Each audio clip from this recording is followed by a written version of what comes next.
Okay. Welcome, everyone, to our live session with Jennifer Culpepper. We are live streaming. We will be talking today about making a career in tech.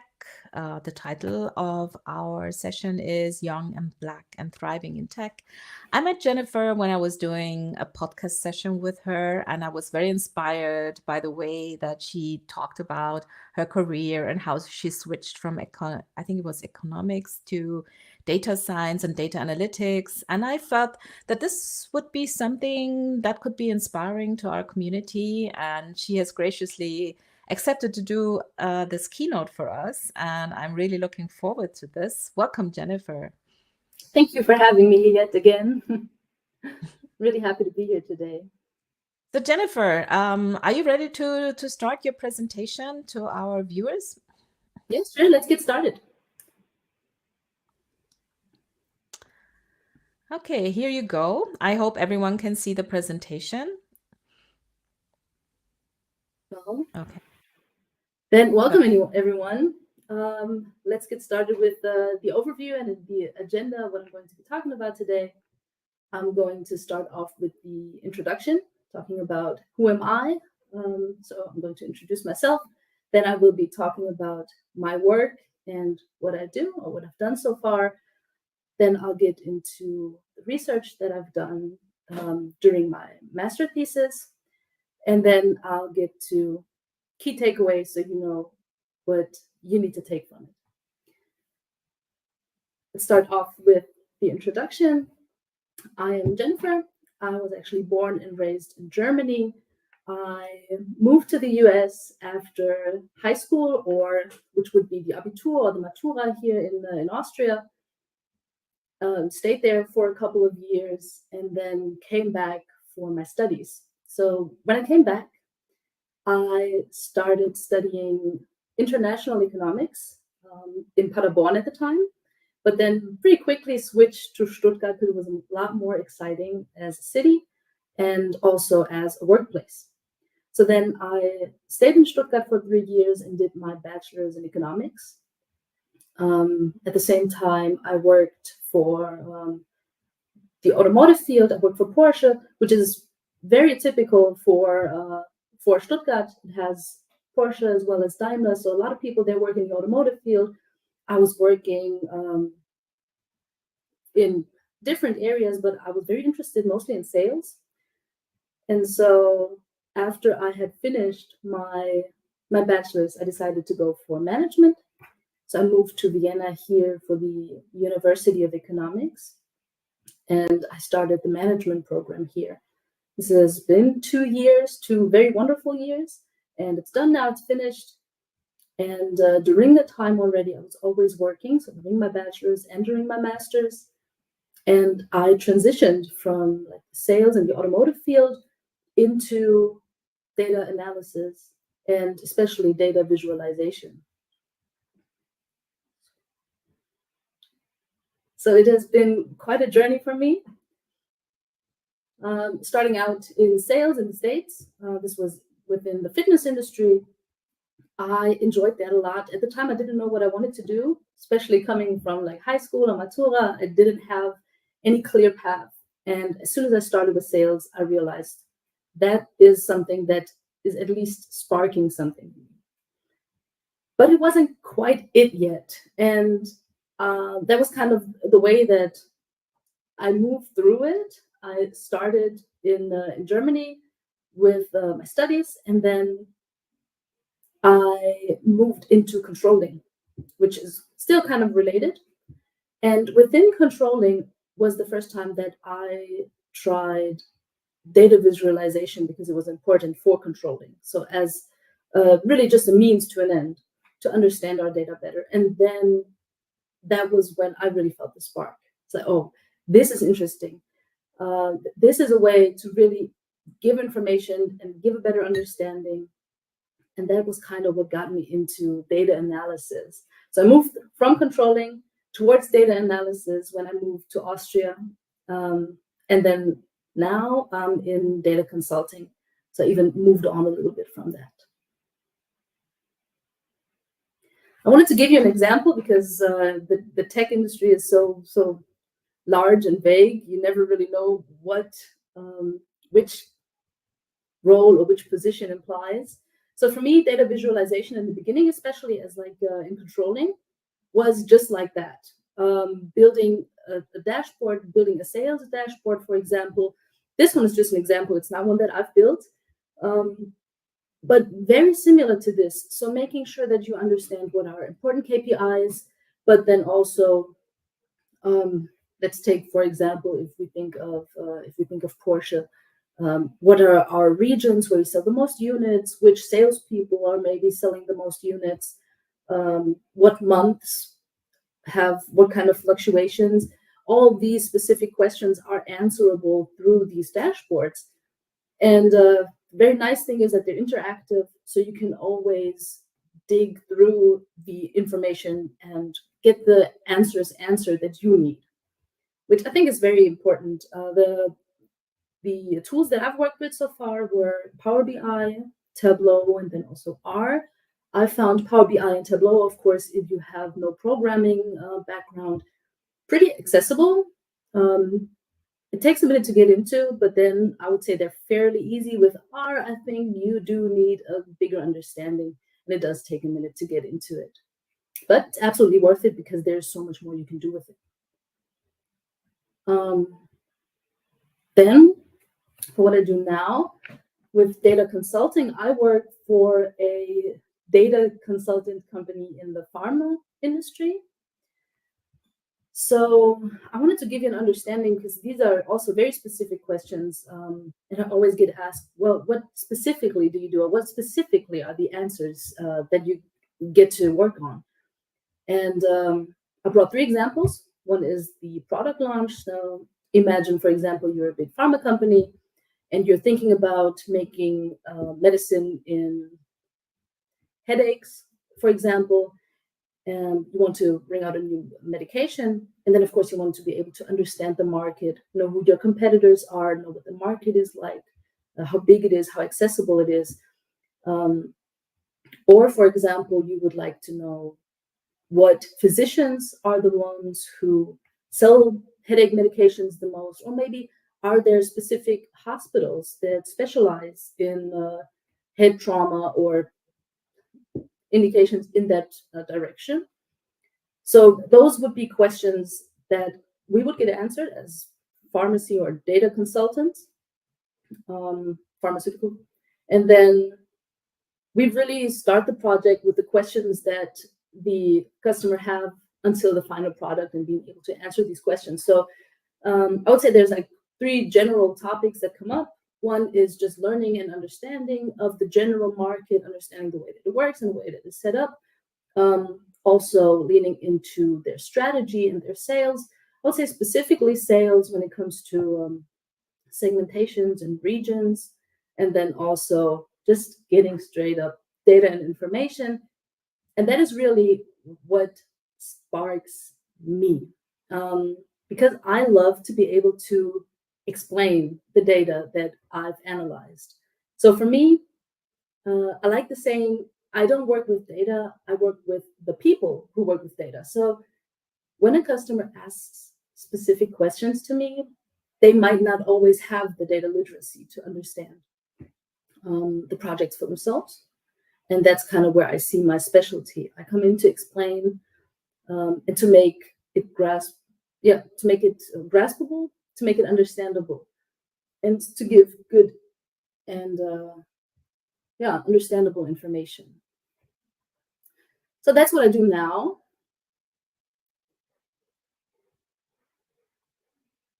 And so much for my work. Let's also get into the research that I've done. Because up until recently, I was still at the university. I did my master's here in management, the University of Vienna, University of Economics. And I wrote my master thesis on the identity work of Black women in predominantly white professional environments in Austria. And so, several things that I do want to talk about in this context, of course, because we've spoken so much about what I've done professionally. And I think it has been quite the journey switching from economics into data analysis, into a completely new field. And it has been very interesting as much as very challenging. I've brought several tools that helped me getting into this field. And I think that curiosity is one of the biggest ones, one of the most important ones.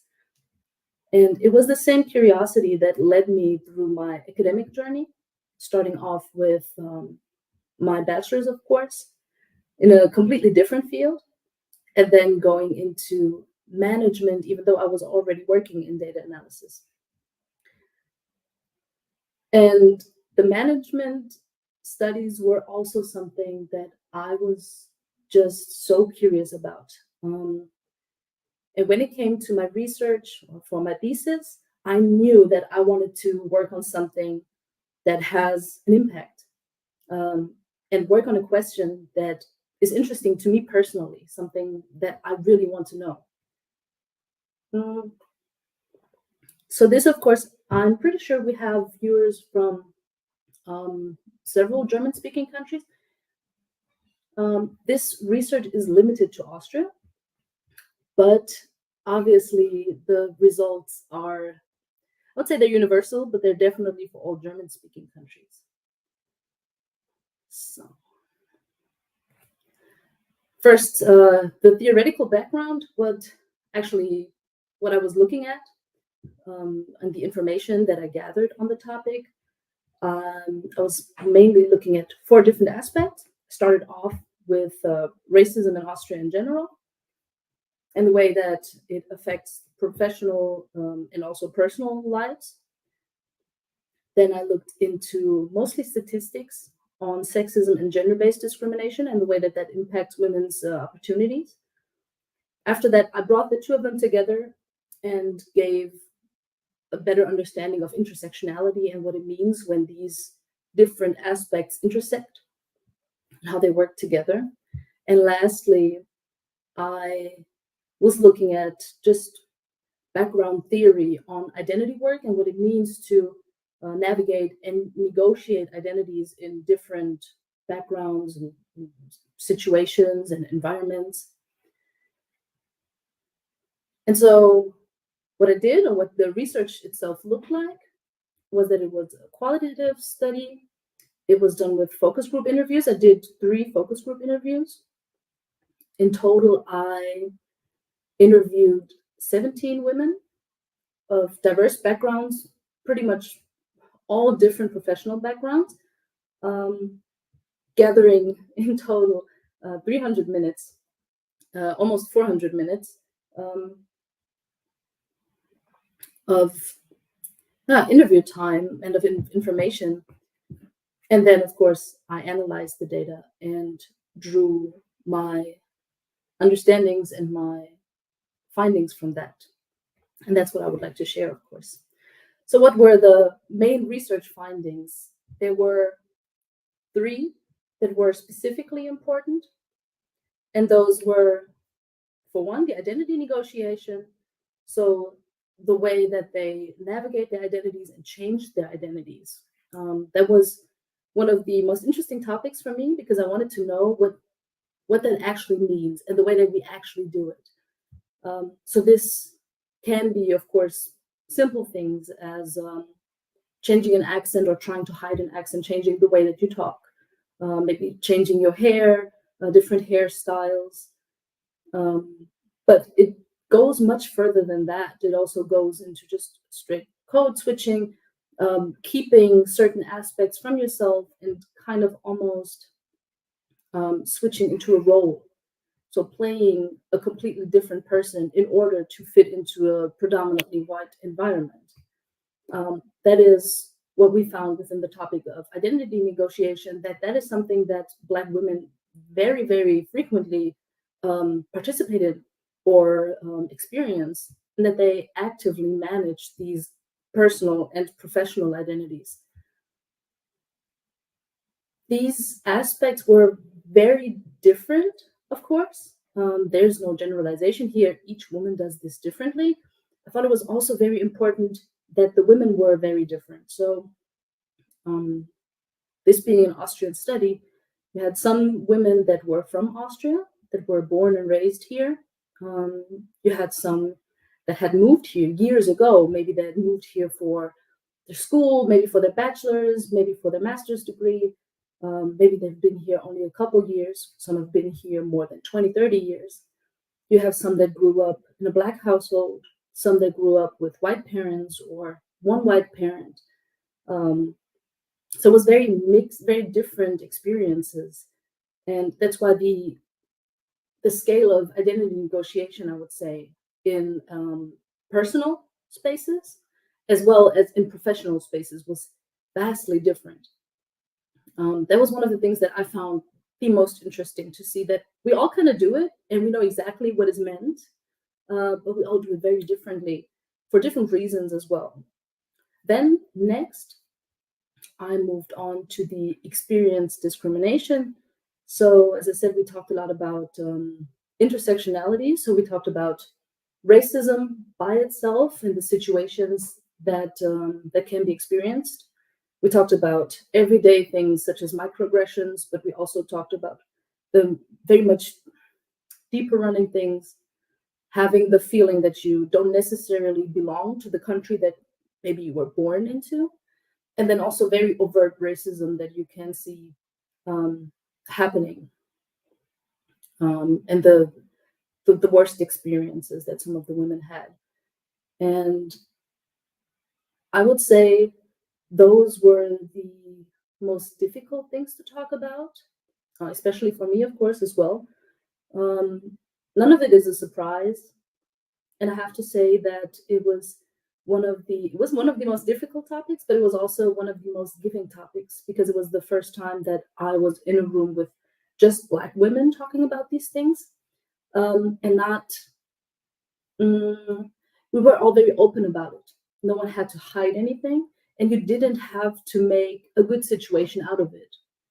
I feel like very often when we do get together as groups of Black women, the pain and the discrimination that we experience is rarely ever the main topic. We rarely ever, um, yeah, make it the center of the room.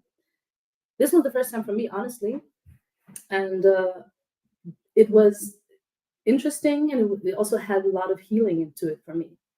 So on one hand, we discussed racism, and then on the same time, we discussed sexism. First, each by itself, and then seeing the way that they intersect, and also going into different areas. So next to racism and sexism that they obviously experience, and then sometimes seeing, well, this situation, was it this or was it that?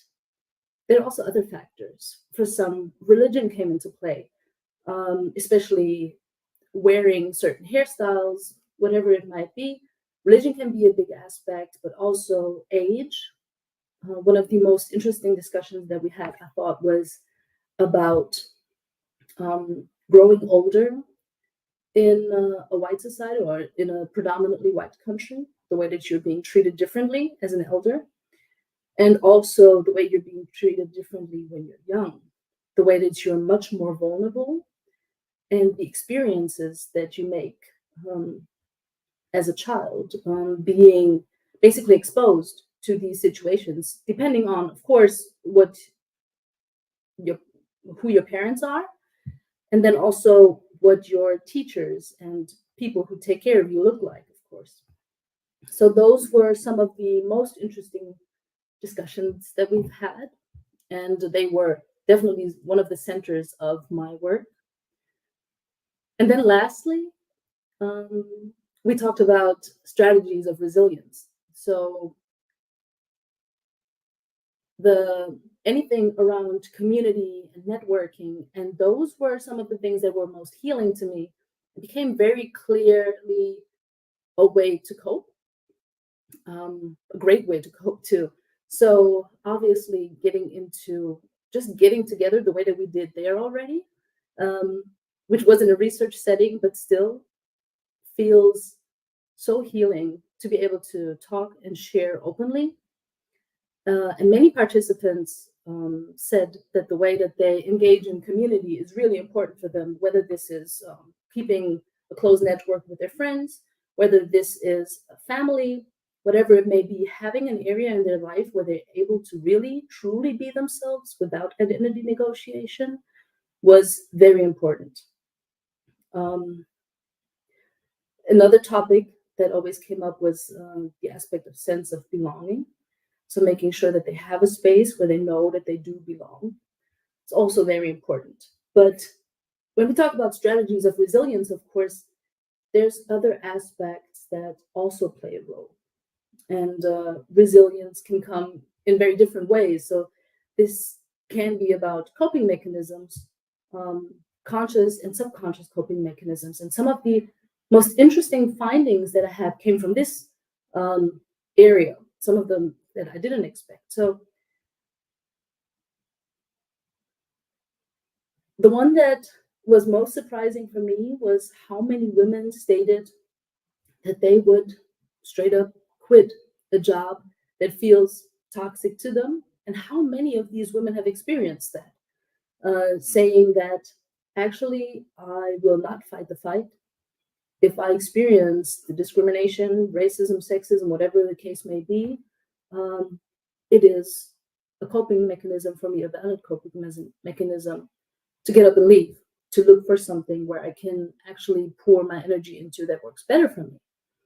And it was really surprising for me that almost everyone agreed with this. And in each group, there were several women who have had these encounters at work and decided to not go through reporting mechanisms or whatever the case may be that is institutional in their company, because they would not trust the processes within the companies. And I think that was really interesting because, of course, we talked a lot about systemic change as well, and the things that need to be present in companies in order to make sure that we have reporting mechanisms and that people get to feel comfortable no matter their skin color, no matter their sexual orientation, whatever the case may be, where they can report situations that go against any guideline. Yeah. At the end of the day, coping mechanisms were very different from what I had expected. Great. I think that sums up also the research findings. I don't want to get too much into detail, but that is pretty much what we found within the study. What were some of the learnings for me? And I think that each person who reads the thesis and who worked on this project took different things for themselves. For me, one of the aspects that I took was that prioritization of mental health is non-negotiable. Many of the participants said that therapy helped them a lot, that it was necessary to talk to therapists, especially if you have access to a therapist of color, any color, but it is important to be able to talk openly about that aspect as well. And that also means, of course, as I said, leaving environments that don't do well for them, whether this is a job, whether this is relationships or friendships, and making sure to put their mental health first. Another aspect that was most important, or that I took from it, was the aspect of community building. For me, it has become very clear that the only way to get anywhere is to make sure that you have a good support system. I've talked to this with Anku before, when it comes to like the professional aspect. In tech, I think especially, it's very important to make sure that you have a good support system that you can rely on, that you can fall back on, and then also that you can learn from. So on one hand, the personal support system, and on the other hand, a professional network, making sure that you are able to learn and gain helpful and necessary connections. And lastly, understanding diversity as strength. And that is something that I got from discussing the very specific work situations that each of the women shared. diversity has been a buzzword for quite a while, and I think for many people it still is just a buzzword. What research shows and what has been very clear to me is that diversity is much more than just a buzzword, and that it helps so much to have teams who have just diverse perspectives and different ideas. And I do see it as my strength now coming into environments as a woman, but especially as a Black woman in Austria, environments that are usually where pretty much everyone looks the same, coming in with fresh ideas, with new ideas, with different perspectives, and adding to the diversity of the team, of the company, with various aspects that I bring.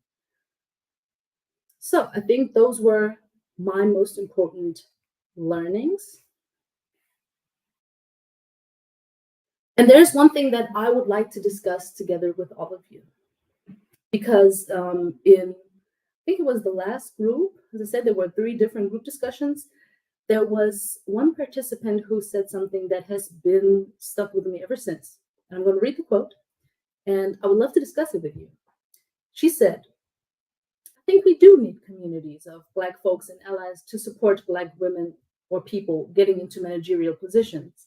Because remember, the thesis was about Black women, especially in management, into managerial positions. Generally, I do. But sustainability was a high for a while, diversity was a high for a while, and there were a lot of Black women all over the world who got hired into the most toxic environments as diversity managers. Before entering any position, this was the one that really stuck with me. Before entering any position, you need to make sure that you know what you want to get out of that. I literally have a post-it note on my laptop asking, what skills do I want to advance through this job, as a constant reminder.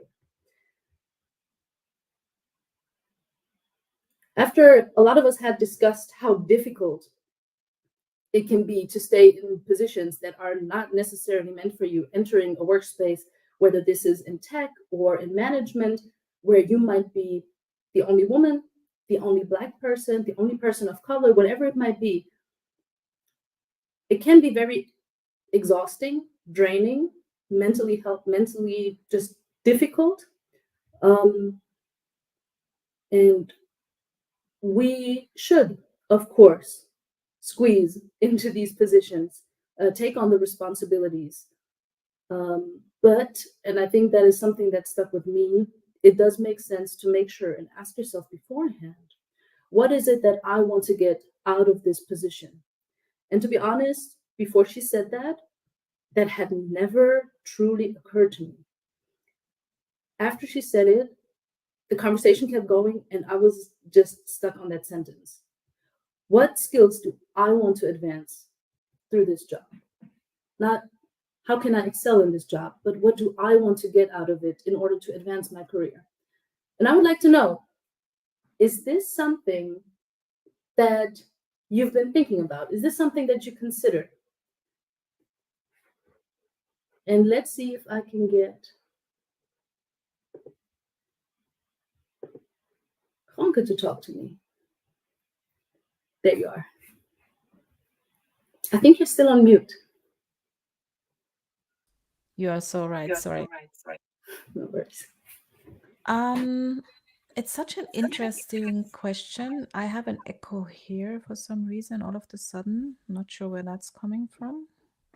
Do you hear it? No. Mm-mm. Okay, so I was listening to to this quote, and I was wondering if this is something that we should be teaching everyone, not just young Black women, because of course, and I do want to touch on that. Black women, young Black women in a predominantly white society face specific obstacles. That is the case. But I wonder if this isn't something we should be teaching everyone who goes into especially corporate work, that they Yes. should not try to just simply excel in the system, hoping for some reward within this corporate environment, but which is very often toxic actually. But to reflect on what they actually want to achieve for themselves.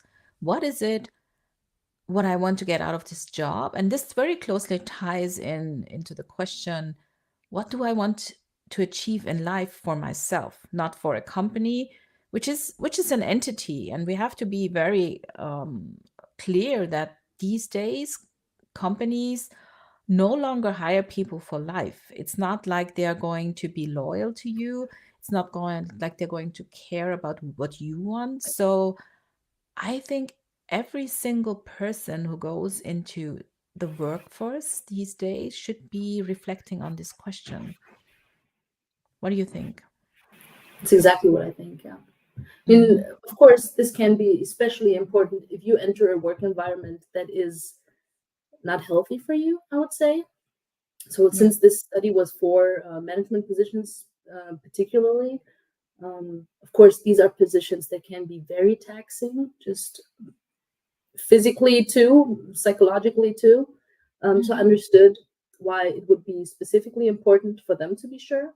If you, but I mean, that can be any job. Yeah. Yeah, I True. was thinking the same thing.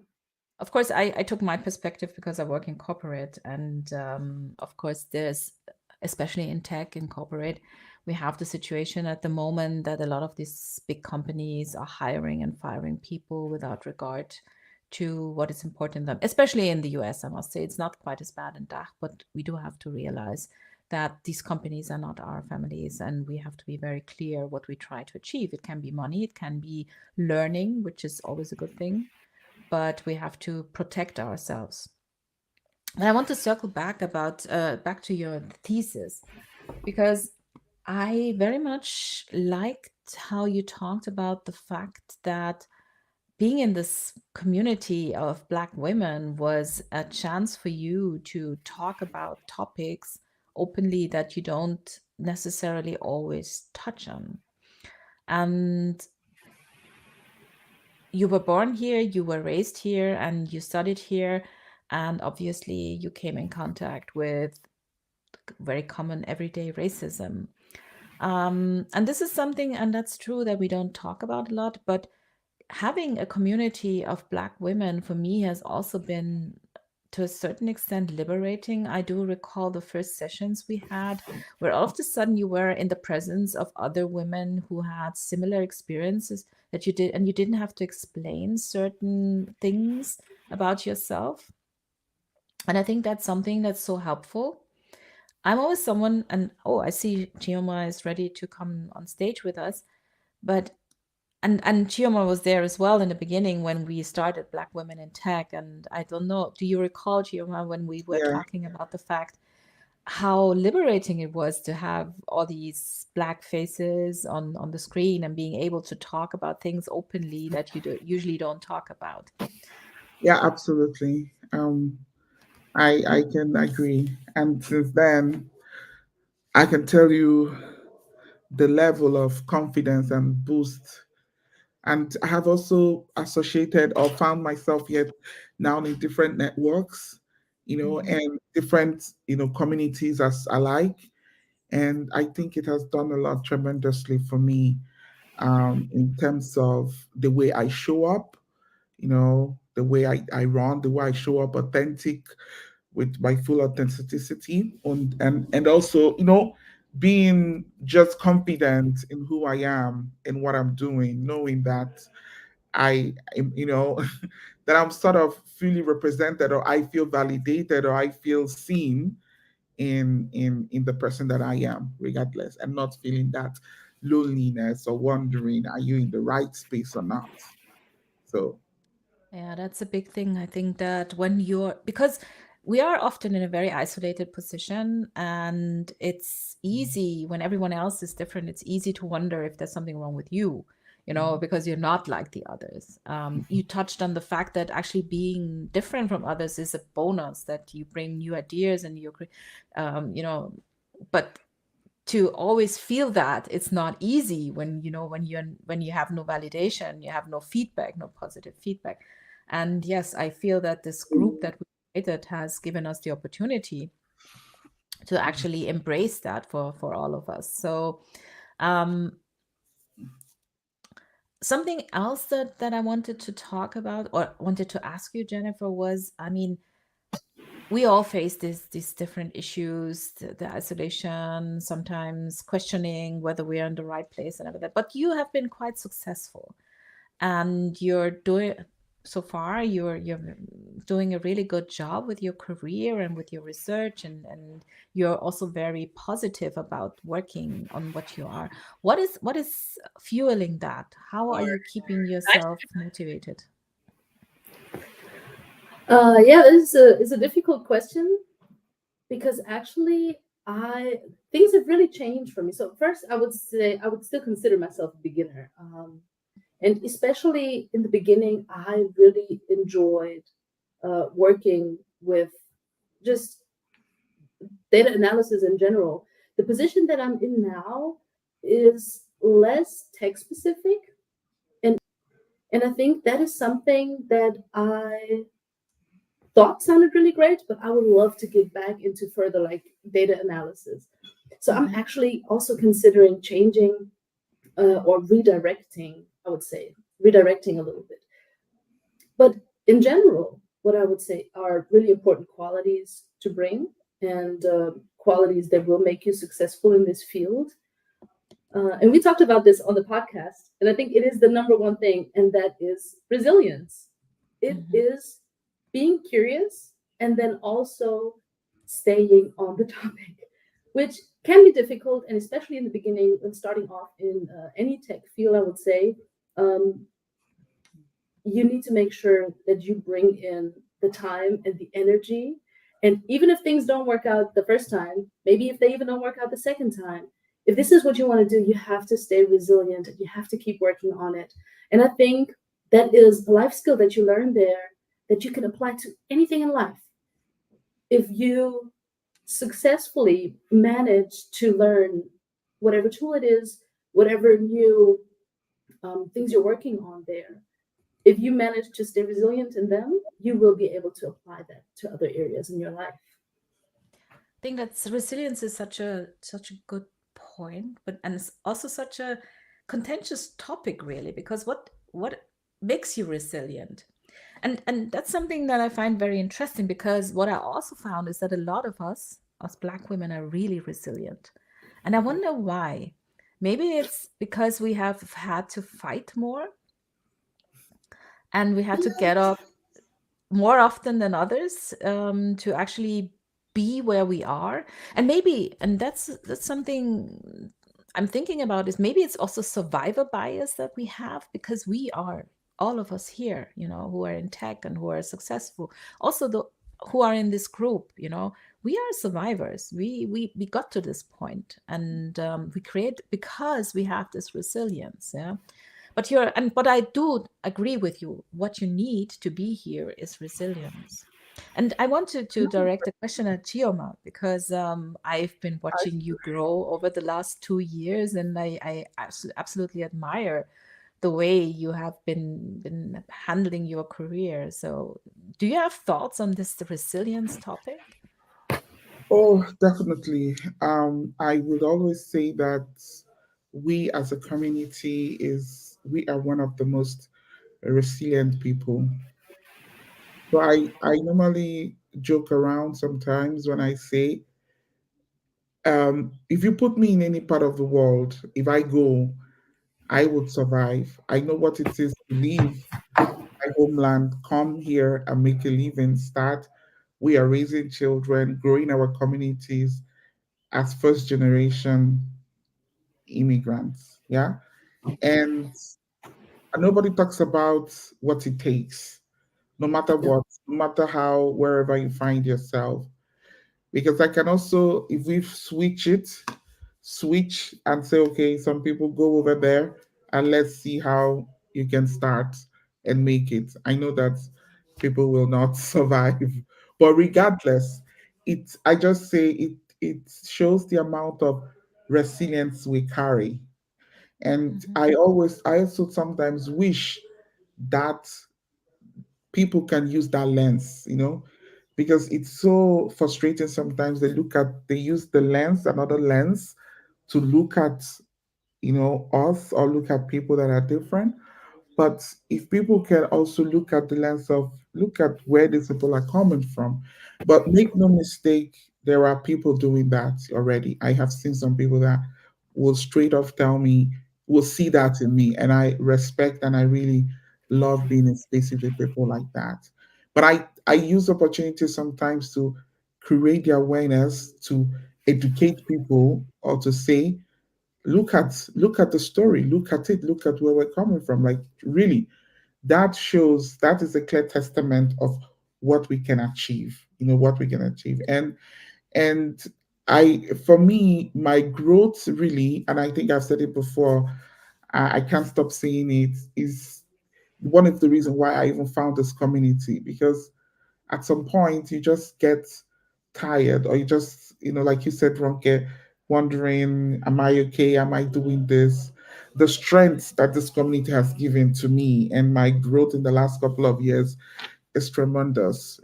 So, and it's important to me because I'm in the place where I want to give back. I want to reach out to younger people. I want to tell them you're not alone.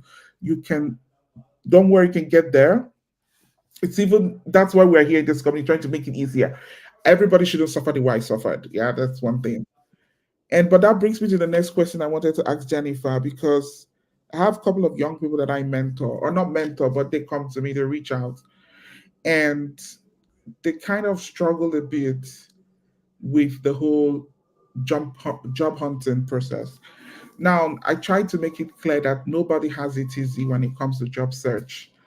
I think everybody has the same story. Also, Germans, wherever, doesn't matter anywhere you come from, you still need to go through the rigorous job hunting experience. Is everywhere.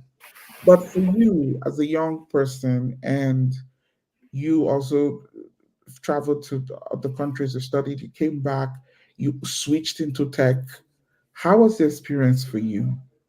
Because I share my experience of the last, when I entered tech 15 years ago, but I feel like, is there something else people should be aware of, should be doing more, or what tips can I take that I can pass back to some people asking what should they do more?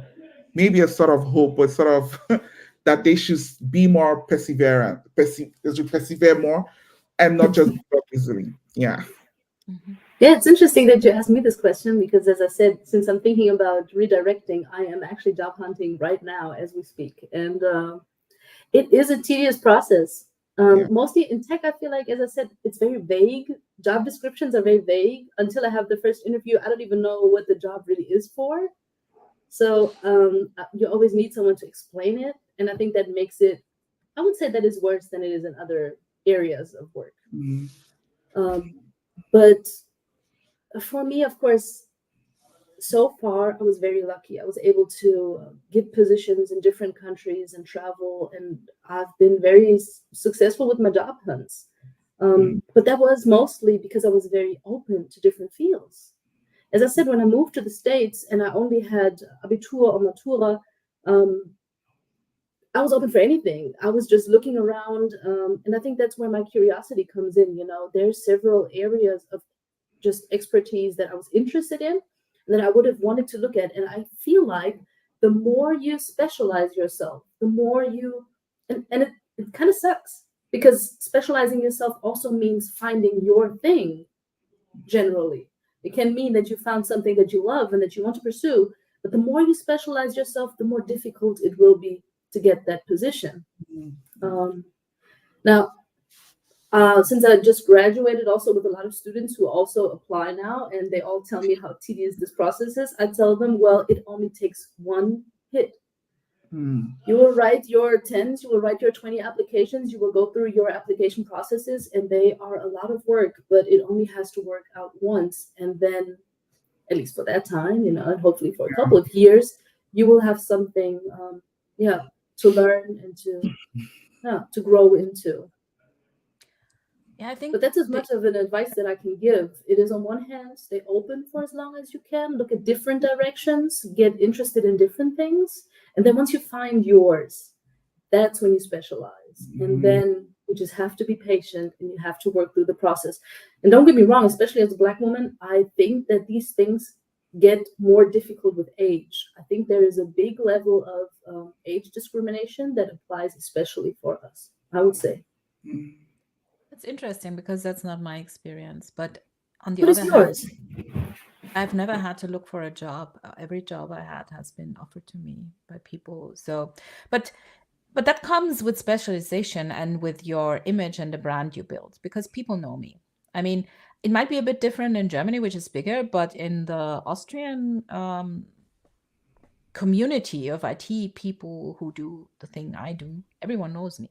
So I have this brand I've built, I have this reputation, and people came to me for jobs. I never had to look for one.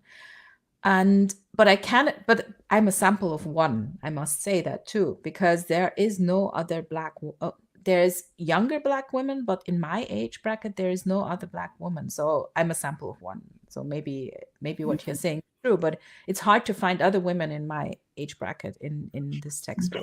Mhm. But that is exactly something that might be a great advice, making sure that, the way that I was focusing on the quote, making sure that you know what you want to get out of a job, the same way that you should also be able to portray that outwards and make Mhm. sure that people know what you do and what you stand for, whether this is through, networking and finding a community or just building a Exactly. personal brand. Either or should definitely be a focus. Remember, one of the women that I interviewed was so focused on making sure. She said corporate is done for us, which is very pessimistic. She said it's done for us. Don't even go through that. Don't even try that. It's a trap. What you should be focused on is your personal brand, and entrepreneurship is the way to go for Black women in white countries. And I thought Mm. that was a very interesting. It's a pessimistic perspective. Maybe it's a realistic perspective. I don't know, but she was. It works for her, and I do understand where she's coming from. Mhm. I do understand where she's coming from, but then the world is not black and white. Exactly. Even I though people may believe that, black and white. Sorry, I'm joking. But it's not. It's certain things work for certain people, and there's also a kind of personality you have. And I think I agree with her. Corporate work is a trap. Getting a regular paycheck and working in this corporate environment, it's a total trap.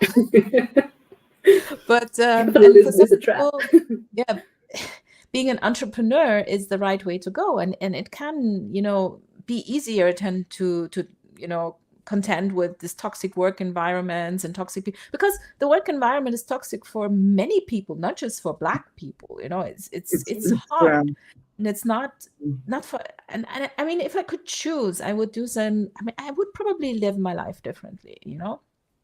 But that said, it's not either or. For some people, corporate work will, or working as an Angestellter will work better than being self-employed and entrepreneur. Because not everyone has the DNA to be an entrepreneur. It's perfect. hard. Thank you. Absolutely. That's the thing. Some people want to be just work to go to work and gestellt or be, and some people want to be entrepreneurs. So, and I think there is enough space. Yeah, the sky is big enough for everybody, and everybody can achieve what they want to achieve. And there are many communities as such also supporting entrepreneurs, female entrepreneurs, also even here in the dark region. And of course, our community is certainly supporting people that say, well, I want to do tech, I want to go to work, I want to do 9 to 5. And we're here to support and give them, share back and give back what it takes to be in here and to thrive and be successful here in tech. So yeah, but I think there's no one size fits it all. And I think we shouldn't limit our thoughts this Mhm. way. In It's Exactly. true for her, definitely. If she's thriving in that situation, that's great. But we should never, we should not talk to ourselves like that. Yeah. I feel Yeah. it, as you said, you should remain curious and open. And I think that's something very important Yeah, about you, that yeah, you're curious yeah, and open. And we should always, keep that, because that's what makes us, along with the resilience, is what makes us successful. And just saying, oh, this is not for us anymore because blah blah blah, it just, it and makes your world smaller. and you know and who says there is no people cannot switch out and branch out? You can be working today, and tomorrow you have that great idea that you want to turn into yeah, entrepreneurship. Why yeah, not? So yeah, it's having that, like you said, being open. I think, yeah, I yeah. would agree that way, that there is one way that's we can survive in the corporate world for Black people. Yeah. Well, yeah, but thank you, Jennifer, by the way, for your feedback. And I think I also took from you, Ronke, to add to that list for young people to put themselves there, to be known, engage in community, be visible, build that brand, and you, like you said, Jennifer, being very open and curious. Yeah. And I think that's where it comes when I tell people, yeah, it doesn't hurt to have like five CVs, yeah, have different options for yourself and try and yeah, and with that you do not limit yourself with your specialization Yeah. that you put. Yeah, so no, but really thank you, and I'm happy to hear that, Ronke, you said you don't have to look for people. Amazing, and I'm happy. Yeah, but I don't know, personally I struggled. I looked for, not only that I was applying during the recession Mm. period, I don't know, not only whatever it took, but the recession made it more harder. Yeah, tons and tons and tons of application. And today I also get the same feedback from people, that are also trying. Some people could be little like poor CV, and I'm also offering that and helping that to tell them, okay, check your CV, do this, do that. But yeah, but the struggle is real at different levels. Some people are luckier, some people are not. But it's always good, like I said, to have something to offer when people are asking for help. Yeah, what can I do? Yeah, and then it's then quite good to have something to give them, and at the end of the day, that helps them, to make the journey easier. Absolutely. And I think what we also have to mention is that it's very difficult at the moment. We're Mm, going through a kind of recession and we're feeling it, and it's very hard for everyone. And I think it's so important not to make it about yourself or your skin color. It might be in some instances, and we can't lie about that because we know that there is racism, but it's not, mostly it's not. Everyone's struggling. And it's mm, hard, and it may be like you have to learn how to make your CV better, like you said, Chioma, that mhm. you need help with, optimizing your CV. Maybe you need an introduction to a network. Maybe you need Yeah. to talk to more people because, and that's bringing me back to the community aspect. Yeah, and I like that about the presentation. Is community is such an important tool when it comes to survival Mhm. in every aspect. It's not just the fact that you feel heard and seen. It's also that you have people who have information. For example, Yeah. everyone has, an additional network. It's not just this network, you have others, and then you have access to information that you can give to other people. And it's something we all do. I think it's not just you, Gioma, that is trying to help, young people coming in. Every Mhm. time I have information, I just pass it along. I try to bring other women into the jobs, and that's what we do. And that's why Yeah. it's so important to be part of these communities, not just to talk about, the hard things, but also to find the support you need to grow and to thrive here. Yeah. Absolutely. Yeah. So, Jennifer, since we're approaching the end of the hour, is there anything else you would like to share with people coming into the space, or even just trying to succeed in this DACH region? It doesn't even have to be in tech, just young Black women trying to survive. What would you recommend to them? I mean, we touched on a lot of topics today that are important to me, and I think that are very helpful perspectives. One thing that I think about a lot, especially when we focus the conversation on resilience, is also picking your battles. I think that was one thing that really came through within all of the conversations that I had for the thesis. Making sure that when you're in an environment that you don't feel comfortable in, yes, you can push through. Yes, you have the resilience, and I'm sure you do because we've been practicing it. We've been taught how to deal with these things. But make sure that it is worth it. I'm not saying don't do it. I'm just saying make sure that it is worth it. Make sure that you know what you want to get out of it, and then make sure that you remember you don't have to prove it to anyone else except for yourself. If you do it for yourself, it's worth it. If you do it to prove it others, I don't think it is. And I feel like that is very often our motivation. Mhm. Good point. Thank you for that. That's so important, and brings us back to the question: why am I?